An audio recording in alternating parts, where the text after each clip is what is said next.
V3 news లక్ష్యం సమాజహితం. నేను మీ కావ్య. ముందుగా హెడ్లైన్స్ చూద్దాం. పుట్టుకొస్తున్న నకిలీ పత్తి విత్తనాల అక్రమార్కులు. నకిలీ విత్తనాలు విక్రయిస్తే కఠిన చర్యలు తప్పవు.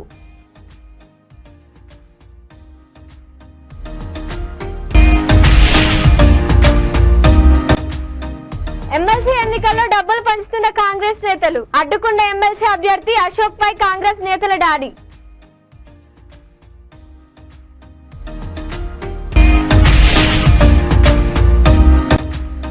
తెలంగాణ దశాబ్ది ఉత్సవాలకు సోనియా గాంధీ తప్పనిసరి వస్తారు. సోనియమ్మను విమర్శిస్తే బీఆర్ఎస్ నేతలను తెలంగాణ ప్రజలు తరిమి కొడతారు.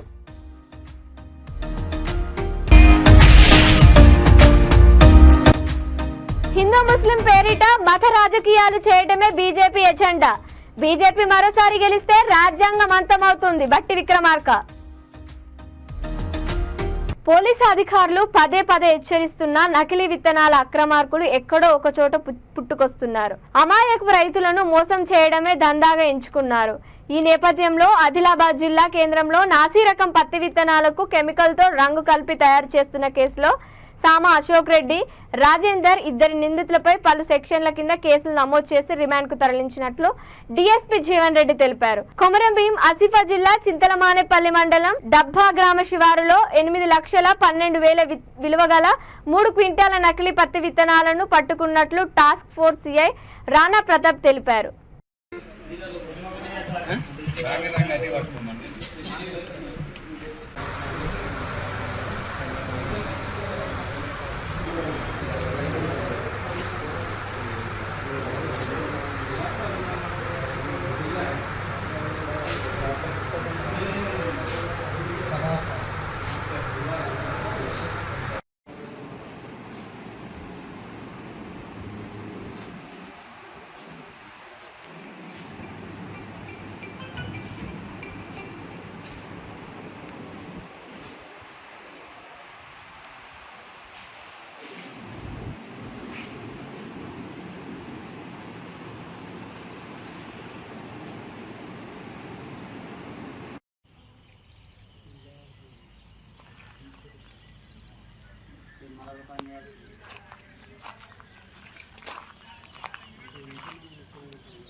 నల్గొండ జిల్లా నార్కెట్పల్లి మండల కేంద్రంలోని డోకూరు ఫంక్షన్ హాల్లో ఎమ్మెల్సీ ఎన్నికల సందర్భంగా కాంగ్రెస్ నేతలు డబ్బులు పంచుతున్నారు.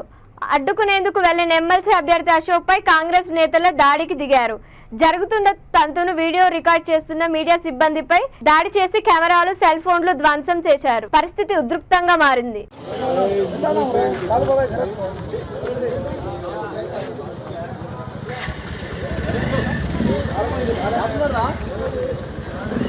ఇక్కడికి మన ఒక్క సంఘం తెలుసుగా ఆడికి రండి అని ఆడపడండి.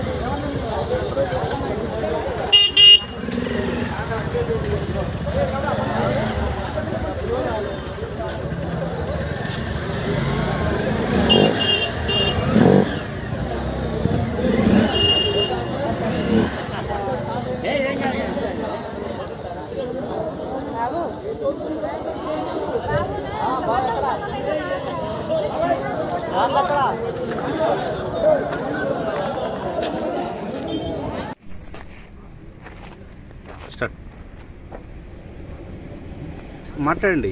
ఇది జరిగిందని నార్కట్పల్లిలో కాంగ్రెస్ కార్యకర్తలు సపరేట్ ఫంక్షన్ హాల్ పెట్టి ఫంక్షన్ హాల్ డోకూరి ఫంక్షన్ హాల్లో డబ్బులు పంచుతుండగా డబ్బులు ఎందుకు పంచుతున్నారని నిలదీసినందుకు నా పైన దాడి విశేషాయుతంగా పిడిగుద్దులు గుద్దుతూ, వెనకకెళ్ళి గుద్దుతూ, తల మీద కొడుతూ విపరీతంగా దాడి చేశారు. మొత్తం ముక్కు అంతా పగలగొట్టారు. మొత్తం లోపల ఇంజ్యూర్ కావడం జరిగింది.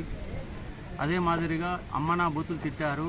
ఇక్కడ ఎందుకు వచ్చారంటే ఎంత ప్రజాస్వామ్యంలో అధికారంలో ఉన్న కాంగ్రెస్ పార్టీ డబ్బులు పంచుతూ, ఓడిపోతున్న భయంతో డబ్బులు పంచుతూ ఒక అశోక్ సార్ పైన దాడి చేశారు. ఈ విధంగా పత్తి పోలీస్ స్టేషన్ దగ్గర డబ్బులు పంచుతున్నా కూడా ఎలక్షన్ కమిషన్ పూర్తిగా విఫలమైంది. పోలీసులు పూర్తిగా విఫలమవుతున్నారు. బూత్ పక్కనే డబ్బులు పంచుతున్నా కూడా అడ్డుకునేవారు కూడా ఎవరు కనబడతలేరు. ఇది ప్రజాస్వామ్యమా ఇంకేటనేసి అర్థం కాని ఒక పరిస్థితి. ప్రతి ఒక్క దగ్గర డబ్బులు పంచుతున్నారు. నార్కట్పల్లిని అయితే ఘోరంగా కనీసం ఒక 200 మంది ఫంక్షన్ హాల్లో పెట్టి డబ్బులు పంచి ప్రతి క్యాండిడేట్ డబ్బులు పంపిన తర్వాత పోలీస్ స్టేషన్ పంపిస్తున్నారు. ఇదేంటని ప్రశ్నించేందుకు నా పైన విపరీతం విశిక్షణాయుతంగా కొట్టడం జరిగింది. ఇప్పుడు నేను నార్కట్పల్లి నా ఫోన్ మొత్తం పగలగొట్టారు, ఇంకో ఫోన్ లాక్కున్నారు. ఆడ జరుగుతున్న ఇన్సిడెంట్ తీసి మరో క్యాండిడేట్ నాతో పాటు వచ్చినటువంటి శ్రీకాంత్ రెడ్డి పైన అంగి చింపేశారు. మొత్తంగా అంగి చింపి విపరీతంగా ఆయన పైన దాడి చేశారు. కుర్చీలు లేవట్టి విపరీతంగా కొట్టారు. నార్కట్పల్లి పోలీస్ స్టేషన్ ముందు పోలీస్ స్టేషన్ కాడికి వస్తే పోలీసుల నుంచి కనీస స్పందన కరువైనది. జస్ట్ అప్లికేషన్ తీసుకున్నారు కానీ ఎస్ఐ గారు చెప్తే ఎస్ఐ గారు కూడా కనీసం ఇటువైపు కూడా రావడం లేదు. ఇక్కడ ఏఎస్ఐ గారు ఏమో కంప్లైంట్ ఇచ్చి వెళ్ళిపోండి అని చెప్పేసి నిర్లక్ష్యంగా మాట్లాడుతున్నారు. కనీసం పోలీసుల నుంచి కనీస స్పందన కూడా కనబడతలేదు. ఇది ప్రజాస్వామ్యమా? అసలు ఓటింగ్ ఎమ్మెల్సీ ఓట్లు పట్టభద్రులు పాల్గొనే ఎన్నికల్లో కూడా డబ్బులు పంచుతున్నారు. పోలీసుల నుంచి కనీస స్పందన కూడా నాకు ఇక్కడ కనబడతలేదు. ప్రతి పోలీసులకు ఇదే విధంగా జరుగుతూ ఉంది. పట్టించుకుంటే వాళ్ళు లేరు. నేను ఎమ్మెల్సీ క్యాండిడేట్ని అశోక్ కుమార్, స్వతంత్ర అభ్యర్థిగా పోటీ చేస్తున్న నేను నా పైన విచక్షణరహితంగా దాడి చేయడం జరిగింది. Hyderabad Kukatpally south India shopping mall Alluri Sitaramaraju statue వద్ద క్షత్రియ యూత్ ఫెడరేషన్ ఆధ్వర్యంలో ఏర్పాటు చేసిన చలివేంద్రం ద్వారా చల్లని మజ్జిగను అందిస్తున్నారు. 50 రోజులు పూర్తి చేసుకున్న సందర్భంగా అల్లూరి సీతారామరాజు విగ్రహానికి వారు పూలమాలలు వేసి ఘనంగా నివాళులర్పించారు. ఈ సందర్భంగా క్షత్రియ యూత్ ఫెడరేషన్ సభ్యులు మాట్లాడుతూ అల్లూరి సీతారామరాజు పేరు మీద 10th క్లాస్ చదువుతున్న పిల్లలకు ఫ్యాట్స్ అలాగే రక్తదాన శిబిరాల సంవత్సరంలో 5 సార్లు నిర్వహిస్తామని తెలిపారు. దేశం కోసం ప్రాణత్యాగం చేసిన అల్లూరి సీతారామరాజును అందరూ స్మరించుకోవాలని, ఆయన అడుగుజాడలను నడవాలని విజ్ఞప్తి చేశారు. ఈ కార్యక్రమంలో సుధీర్ వర్మ, రాము, బుచ్చిరాజు, నవీన్, సురేష్, వాసు, బుచ్చి చైతు, తేజ, రామరాజు, సురేష్, సాయి, మాధవ పాల్గొన్నారు.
యూత్ ఫెడరేషన్ తరఫున గత 5 సంవత్సరాలుగా ఈ అల్లూరి సీతారామరాజు గారి పేరు మీద ఇక్కడ చలివేంద్ర కార్యక్రమం ఏర్పాటు చేయడం జరిగింది. ఈ కార్యక్రమం ఉగాది రోజున స్టార్ట్ చేసి ఈ రోజుకి సుమారుగా 50 రోజులు అయింది. ఈ కార్యక్రమానికి దాతలందరూ ముందుకు వచ్చి ఎంతో సపోర్ట్ చేశారు. అలాగే ఇక్కడ ఉన్న కోర్ టీమ్ మెంబర్స్ ఒక 30 మెంబర్స్ ప్రతి శనివారం ఆదివారం ఒక 4 hours 5 hours ఇక్కడ వాలంటరీ సర్వీస్ చేస్తున్నారు. దానివల్ల ఈ కార్యక్రమం ఇన్ని రోజులు నిర్వహించడం జరిగింది. సోమవారం నుంచి శుక్రవారం వరకు చల్లని మంచినీరు అందిస్తున్నాం. అలాగే శనివారం ఆదివారం చల్లని మజ్జిగ అందించడం జరుగుతుందండి. దీనికోసం డెడికేటెడ్గా 2 ఎంప్లాయీస్ని పెట్టడం జరిగింది. అలాగే ఈ యొక్క క్షత్రియ యూత్ ఫెడరేషన్ ప్రతి సంవత్సరం వాళ్ళు నిర్వహించే కార్యక్రమంలో అల్లూరి సీతారామరాజు గారి పేరు మీద ప్రతి సంవత్సరం ఇక్కడ మన అల్లూరి సీతారామరాజు స్టాట్యూ దగ్గర చలివేంద్ర కార్యక్రమం నిర్వహించడం జరుగుతుందండి. ఇది గత 5 సంవత్సరాలుగా ఈ కార్యక్రమం చేస్తున్నాం. ఈ కార్యక్రమం ముఖ్య ఉద్దేశం ఏంటంటే సమ్మర్లో ఇక్కడ ఈ సెంటర్లో ఎంతోమంది కార్మికులు అలాగే ఎంప్లాయీస్ ఎంతోమంది ఉంటున్నారు. వాళ్ళందరికీ ఏ విధమైన ఇబ్బంది ఉండకూడదని గత 5 సంవత్సరాల నుంచి గత 50 రోజులు 70 రోజులు ఈ కార్యక్రమం నిర్వహిస్తున్నాం. అలాగే ఈ కార్యక్రమం విజయవంతంగా నిర్వహించడానికి మాకు తెలంగాణ శతాబ్ది ఉత్సవాలకు తల్లి సోనియా గాంధీ తప్పనిసరి వస్తారని ప్రభుత్వ విప్ ఎమ్మెల్యే బీర్లా ఐలయ్య తెలిపారు. శతాబ్ది ఉత్సవాలకు సోనియా గాంధీని ఎలా ఆహ్వానిస్తారని మాజీ మంత్రి జగదీష్ రెడ్డి మతిలేని మాటలు మాట్లాడుతున్నారని ఐలయ్య ఆగ్రహం వ్యక్తం చేశారు. తెలంగాణ ఇచ్చిన దేవత కాబట్టే సీఎం రేవంత్ రెడ్డి సోనియమ్మను ఆహ్వానించారని తెలియజేశారు. సోనియమ్మ తెలంగాణ ఇవ్వకపోతే కేసీఆర్ జగదీష్ రెడ్డికి పదవులు ఎలా వచ్చాయని మండిపడ్డారు. సోనియమ్మను విమర్శిస్తే బీఆర్ఎస్ నేతలను తెలంగాణ ప్రజలు తరిమి కొడతారని అన్నారు. మాజీ మంత్రి జగదీష్ రెడ్డి మతిలేని మాటలు మాట్లాడుతున్నాడు. తల్లి సోనియమ్మ దయ వల్లనే తెలంగాణ సిద్ధించింది. ఆ రోజు తల్లి సోనియమ్మ దేవత అని ఈరోజు ఉత్సవాలకు గౌరవ ముఖ్యమంత్రి రేవంత్ రెడ్డి గారు తల్లి సోనియమ్మను తెలంగాణకు ఆహ్వానించిన సమయంలో తల్లి సోనియమ్మ పట్ల జగదీష్ రెడ్డి గారు చేసినట్టు వ్యాఖ్యలు తీవ్రంగా ఖండిస్తున్నాం. ఇలా తల్లి సోనియమ్మ తెలంగాణ ఇవ్వకపోతే కేసీఆర్ కానీ మాజీ మంత్రి జగదీష్ రెడ్డి కానీ మీకు ఇలా పదవులు ఎక్కడి నుంచి వచ్చేది? ఆ రోజు సోనియమ్మను తెలంగాణ తల్లి అని చెప్పి వర్ణించి ఈరోజు శతాబ్ది ఉత్సవాలకు పిలవద్దని చెప్పి మతి భ్రమించి మాట్లాడుతున్నటువంటి జగదీష్ రెడ్డికి తెలంగాణ ప్రజలు బుద్ధి చెప్పినా మీకు ఇంకా సిగ్గు శరం లేకుండా ఆ వ్యాఖ్యలు చేయడం సరికాదు. తెలంగాణ వచ్చిన తర్వాత ఈ 9.5 సంవత్సరాలు తెలంగాణ ద్రోవులకు పెద్దపీట వేసింది మీ కేసీఆర్ ప్రభుత్వం. ఇలా గౌరవ ముఖ్యమంత్రి రేవంత్ రెడ్డి గారు వాళ్ళకు తల్లి సోనియమ్మను ఆహ్వానించి అదేవిధంగా తెలంగాణ ఉద్యమకారులకు కూడా సన్మానం చేద్దామని చెప్పి ఒక గౌరవప్రదంగా తెలంగాణ సెంటిమెంటు, తెలంగాణ చిన్న సాయం చేస్తేనే మర్చిపోయినటువంటి తెలంగాణ ప్రజలు ఆ తల్లి ఒక విధంగా కాంగ్రెస్ పార్టీ ఆంధ్రలో నష్టపోయినా సరే తెలంగాణ విద్యార్థులు బలిదానం చేసుకోవద్దు, తెలంగాణ ప్రజల 60 సంవత్సరాల కళ నెరవేర్చాలని చెప్పి తల్లి సోనియమ్మ తెలంగాణ ఇస్తే ఆ రోజు కేసీఆర్ కుటుంబ సభ్యులంతా కూడా పోయి తెలంగాణ తల్లి సోనియమ్మ దగ్గర మోకరిల్లి పార్టీని విలీనం చేస్తున్న మీరు ఇక తెలంగాణ తల్లి సోనియమ్మ దశాబ్ది ఉత్సవాలకు రావడాన్ని మీరు వ్యతిరేకిస్తారంటే మీ అవివేకం, మీకు బుద్ధి లేని తరంగా తెలంగాణ ప్రజలు గుర్తించరు. మరొక్కసారి సోనియమ్మ గురించి కానీ సోనియమ్మకు వ్యతిరేకంగా మాట్లాడితే తెలంగాణ ప్రజలు మిమ్మల్ని తరిమి కొడతారు. మొన్న జరిగినటువంటి ఎలక్షన్లోనే మీకు తెలంగాణ ప్రజలు బుద్ధి చెప్పిరు. ఆ తల్లి సోనియమ్మ ఖచ్చితంగా తెలంగాణ ఆవిర్భావం రోజున ఇక్కడ హైదరాబాద్ నడిబొడ్డులో తెలంగాణ కోసం పోరాడినటువంటి వాళ్ళను, తెలంగాణ ఉద్యమకారులను, తెలంగాణ కోసం పాటుపడిన వాళ్ళందరినీ కూడా సన్మానం చేసుకొని ఆ తల్లి రుణం తీర్చుకునే రోజు వచ్చింది. కాబట్టి ఈ దశాబ్ది ఉత్సవాలకు ఆ తల్లి సోనియమ్మ ఖచ్చితంగా వస్తుంది.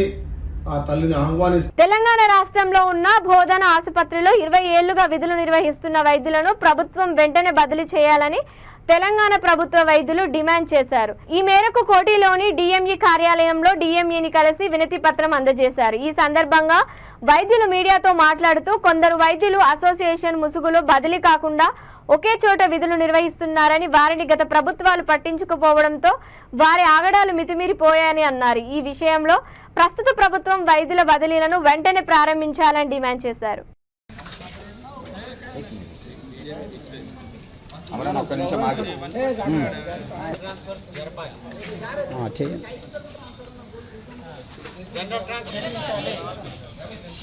General transfer medical colleges general transfers లో పెర్ఫల్ మెడికల్ కాలేజీలకు న్యాయం జరగాలి. జనరల్ ట్రాన్స్ఫర్స్ లో పెర్ఫల్ మెడికల్ కాలేజీలకు న్యాయం జరగాలి.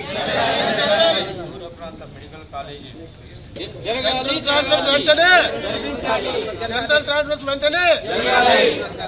ట్రాన్స్ఫర్స్ వెంటనే పెరిఫెరల్ మెడికల్ కాలేజ్ లో ఉన్న వారికి న్యాయం జరగాలి.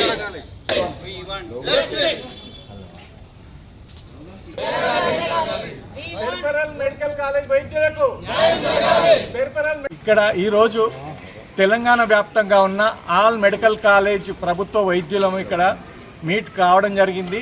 డిఎంఈ గారికి ఒక రిప్రజెంటేషన్ ఇవ్వడం జరిగింది.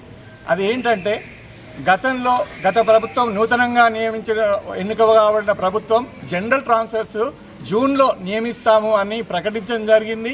సీఎం రేవంత్ రెడ్డి గారు కూడా అదే విషయాన్ని పత్రికాముఖంగా కూడా చెప్పడం జరిగింది. దాంట్లో ట్రాన్స్ఫర్స్ గైడ్లైన్లు క్లియర్గా ఇస్తాము, రూపొందిస్తున్నాము ట్రాన్స్ఫర్ గైడ్లైన్స్ అని చెప్పడం జరిగింది. ఆ గైడ్లైన్స్ రూపొందించే భాగంగానే ఈరోజు మేము డిఎంఈ గారిని కలిసి అర్థించడం జరిగింది. ఏదంటే జనరల్ ట్రాన్స్ఫర్స్ ట్రాన్స్పరెంట్గా జరగాలి. గతంలో దురుద్దేశపూర్వకంగా గత ప్రభుత్వాలు జీవో నెంబర్ 48 అంటే గాంధీ, ఉస్మానియా, కేఎంసీ, నిజామాబాద్ వైద్య కళాశాలలు మినహా మిగతా కళాశాలలు ట్రాన్స్ఫర్స్ ఎలిజిబిలిటీ అని ఒక దుర్మార్గమైన జీవోను రిలీజ్ జరిగింది. అలాంటి జీవోలు with this we know that transfers అనే అవుతాయి మాకు.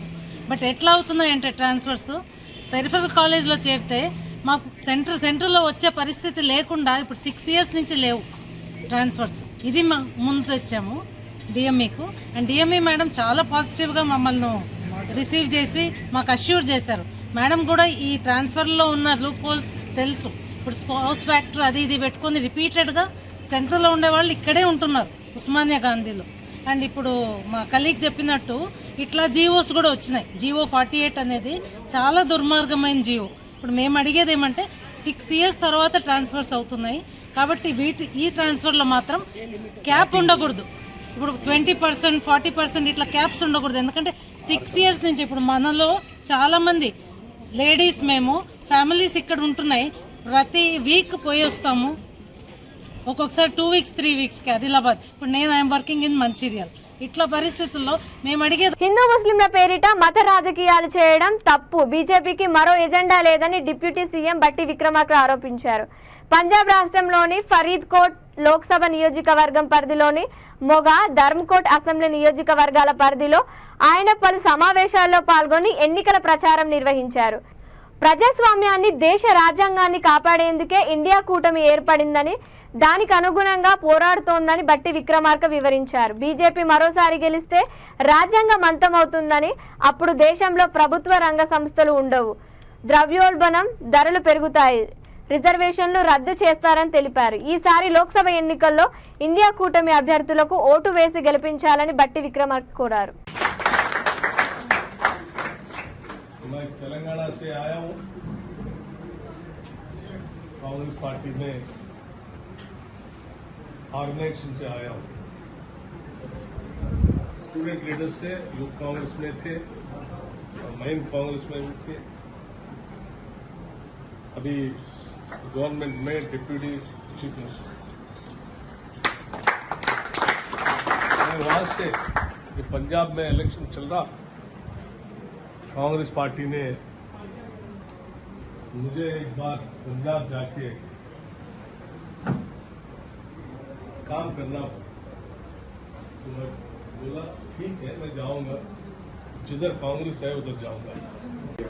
कैसा हम अभी कहाँ हैं, कितना हमारे को पीछे हम आगे, क्या हमारे लिए कंफ्यूजन है, क्या हमें फोकस करना चाहिए, पार्टी की का जो स्टैंड रहना चाहिए, सेंट्रल लीडरशिप को क्या ध्यान रखना, जैसे कुछ आप इनपुट्स दोगे तो वो हमारे लिए बेहतरीन रहेगा.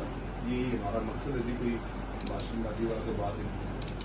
मैं अवतार ब्लॉक प्रेसिडेंट टोटली यहाँ धामीपुर से ब्लॉक प्रेसिडेंट जी गुरदीप सिंह होगा. ओके. डिस्ट्रिक्ट प्रेसिडेंट कांग्रेस सांसद होगा.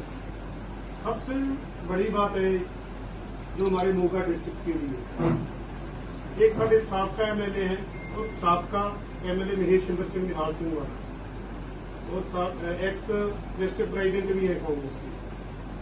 पिछले समय में उन्होंने नवजोत सिद्धू की एक रैली करवाई थी मोगा, उनके लिए उनको सस्पेंड कर दिया था कांग्रेस. अब मोगा डिस्ट्रिक्ट में 4 कॉन्स्टिट्यूंसीज पड़ती है, 4 कॉन्स्टिट्यूंसीज पड़ती है. उसमें से सभी हल्कों में उनका कॉन्स्टिट्यूंसी में आधार है. एमएलए साहब ने भी डिस्ट्रिक्ट प्रेसिडेंट ने भी कोशिश की है कि उनको इस टाइम लोड है हमें कांग्रेस पार्टी में उसको साथ लाने के सारे मोगा डिस्ट्रिक्ट में फर्क पड़ेगा वोट का, तो उसको जितना भी जल्दी हो सके, 5-4 दिन बचे, एक हफ्ता ही बचा है बस, तो अगर जल्दी से जल्दी उनको ज्वाइन करा सकते हैं, उनकी इच्छा है क्या? हाँ वो एक करवा लेंगे, वो हाँ वो तैयार है, लेकिन पता नहीं क्यों 15,000 आदमी का कटता जब मुझे उसने नहीं दी थी। उनके फादर सांसद रह चुके हैं 2 बार, मिनिस्टर रहे, एक्स मिनिस्टर पंजाब में रहे हैं असेंबली में, कई बार एमएलए बने हैं उनके फादर, मतलब पूरी हिस्ट्री है, पॉलिटिकल हिस्ट्री है सारे परिवार में, तो पता नहीं क्यों क्या इशू है। బులెటిన్ ముగించే ముందు హెడ్లైన్స్ మరోసారి. పుట్టుకొస్తున్న నకిలీ పత్తి విత్తనాల అక్రమార్కులు, నకిలీ విత్తనాలు విక్రయిస్తే కఠిన చర్యలు తప్పవు.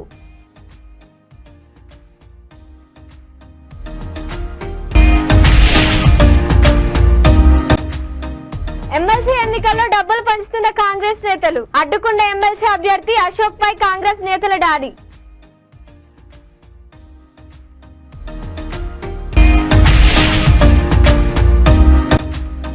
తెలంగాణ దశాబ్ది ఉత్సవాలకు సోనియా గాంధీ తప్పనిసరి వస్తారు. సోనియమ్మను విమర్శిస్తే బీఆర్ఎస్ నేతలను తెలంగాణ ప్రజలు తరిమి కొడతారు.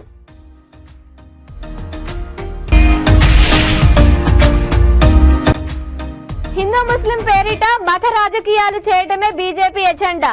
బీజేపీ మరోసారి గెలిస్తే రాజ్యాంగం అంతమవుతుంది. బట్టి విక్రమార్క. ఇవి ఇప్పటివరకు ఉన్న అప్డేట్స్. మరిన్ని అప్డేట్స్ కోసం చూస్తుండండి V3 న్యూస్. లక్ష్యం సమాధిహితం.